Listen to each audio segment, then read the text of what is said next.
Vença o medo. Durante essas 4 quintas-feiras nós vamos aprender muitas coisas sobre o medo, coisas importantes. E o nosso texto base dessa campanha está em 2 Timóteo 1,17. E eu gostaria que você abrisse sua Bíblia lá. 2 Timóteo 1,17, desculpa, 1,17. Não, 1,7 mesmo, perdão, 1,7. 2 Timóteo 1,7. Diz assim: porque Deus não nos tem dado um espírito de covardia, mas de poder, de amor e de moderação.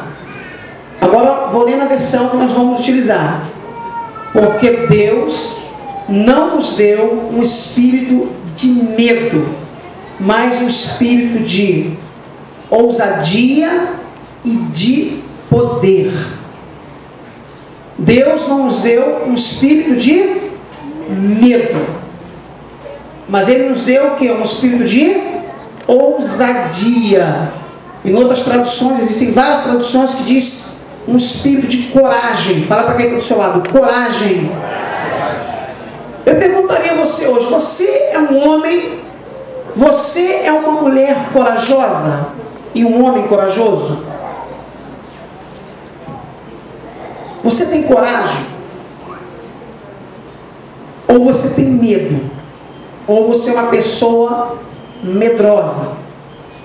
Por exemplo, quando você está diante de um pitbull, você é uma pessoa corajosa ou você é uma pessoa que fica com medo? Se você não fica com medo, é melhor você pregar no meu lugar. Porque eu fico com medo. Só que nós não vamos falar desse medo. Existem 2 tipos de medo. O medo que ele é benéfico e o medo maléfico. O medo que vem do diabo. O medo que vem de Satanás.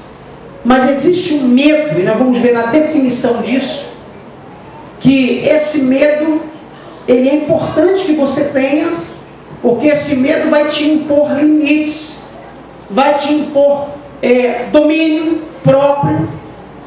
Então nós estamos falando aqui de um medo que não seja bom. Por isso que eu quero que você entenda, essa campanha não é para nós falarmos do medo natural, o medo que todo ser humano tem que ter e precisa ter, para que a vida dele seja uma vida com longevidade. Se a pessoa não tem medo de altura, ela vai morrer provavelmente de uma queda, porque ela não tem medo da altura. Se a pessoa não tem medo de velocidade, ela vai morrer possivelmente de uma velocidade acima do natural, acima do normal. Porque quando você não tem medo, você se arrisca. O medo tira a sua prudência. Mas nós não estamos falando desse medo, e eu quero que você entenda isso. Nós estamos falando do medo que Paulo está dizendo aqui, que Deus não nos deu esse espírito de medo. Que medo é esse? É esse medo que nós vamos falar sobre ele durante essas 4 quintas-feiras seguidas. Mas deixa eu dar para você a definição de medo.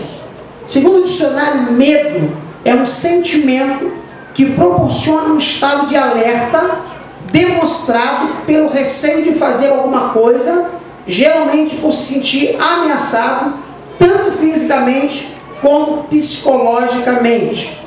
Agora, a ênfase do medo é o pavor. Quando o medo ele está muito acentuado, quando o medo está muito forte, podemos assim dizer, uma linguagem mais comum, então esse medo pode ser transformado em pavor. Não sei se você já ouviu falar, ou pessoas falarem assim: eu tenho pavor disto. O pavor é um medo, vamos dizer assim, medo ao quadrado. É um super medo. É como a tristeza, quando a tristeza chega num momento muito agudo, ela se transforma em angústia. Então, esse medo, que é o pavor que paralisa as pessoas, e não o medo que coloca você em estado de alerta. Está chovendo, a pista não está boa, está escorregadia. A pessoa que gosta de velocidade, se ela não tiver medo, ela vai sofrer um acidente possivelmente. Porque o medo é que colocaria nela um estado de alerta. Opa, vou pisar menos, porque a pista não está boa, está escorregadia, então eu vou um pouco devagar. Agora, tem um dicionário que vocês conhecem, o dicionário segundo o pastor Luiz Lima. Ele disse aqui domingo, mas ele deu a definição para medo da seguinte forma: medo é o medo é a fé no fracasso. O pastor Luiz costuma dizer isso: medo é a fé no fracasso. É quando você olha algo e diz: não vai dar certo, nem vou tentar, porque eu estou com medo. Medo é a fé no fracasso. Eu gostei muito também dessa definição que o nosso pastor deu. Eu quero fazer algumas considerações a você sobre o medo, antes de nós entrarmos propriamente dito aqui nos tópicos, mas algumas considerações iniciais e que são importantes para nós hoje. A questão é o que e a quem você demonstra medo. O que trata-se da situação, a quem trata-se de pessoas ou de coisas.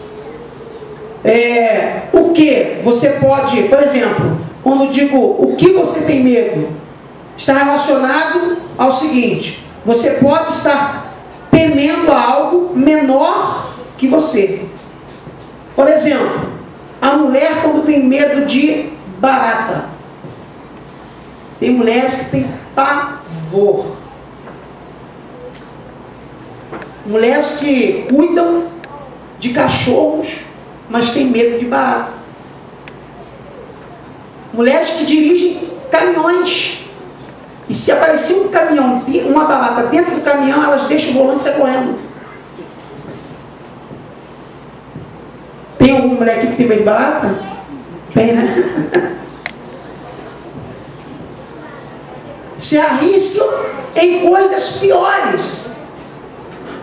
Mulheres que trabalham na área de construção civil, sobem naqueles elevadores, né?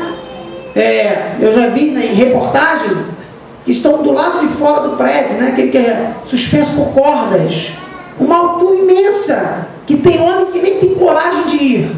Elas vão, mas se aparecer uma barata, elas se jogam lá de cima. Mas tem homem também que tem medo de barata, né? Se é homem ou um rato. Mas tem homem que tem medo de barata, de insetos. Então o que você teme? A questão é essa: o que eu estou temendo? Porque às vezes o que você está temendo é menor do que você. E a quem você está temendo diz respeito ao seguinte: quando você teme a quem você não deveria temer, você já está em desvantagem, apesar de muitas das vezes a força ser maior. E aí nós temos o caso, por exemplo, dos espias, que eles eram maiores, mas eles não estavam vendo isso, por isso eles temeram. Um outro exemplo é o exército de Saul, que temeu a Golias, e Golias afrontou o exército de Saul durante 40 dias. Então, o que você teme e a quem você teme, é muito importante você entender que isso vai definir se você de fato é uma pessoa corajosa ou não. Porque, como disse, você pode estar temendo alguém que não é digno de ser temido. Davi disse para o povo, para o exército de Saul: quem é esse incircunciso para afrontar o exército do Deus vivo? Eu já disse aqui em outras ocasiões, Saul, ou melhor, Golias, ele mandou que Saul mandasse um homem lutar com ele, mas quem foi um menino. Davi, por certo, era o mais raquítico, era o mais franzino da casa de Jessé, mas foi o único que viu Golias, apesar de gigante da estatura, mas menor do que ele na força, no poder e na coragem. E nós vamos mais na frente falar um pouquinho sobre essa visão que Davi teve de Golias.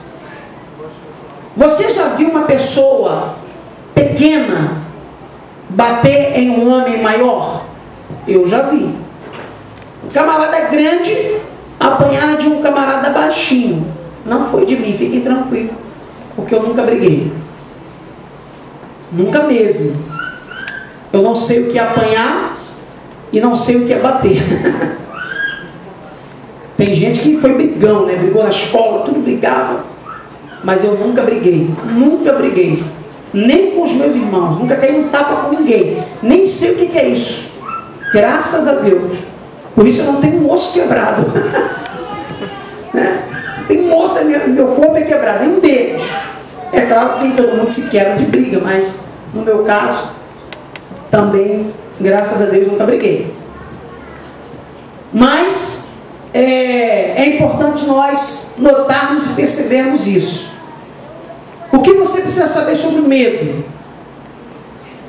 Não o benéfico, como eu disse aqui, o medo que protege, o medo que impõe limites, o medo que faz você depender de Deus, mas o medo maléfico, ao qual Paulo cita no texto que nós lemos, que Deus não nos deu esse espírito de medo.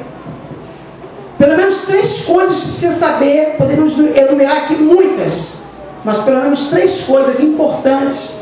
Esta noite você precisa sair daqui entendendo sobre o medo. Primeiro, o medo paralisa. Diga isso comigo, o medo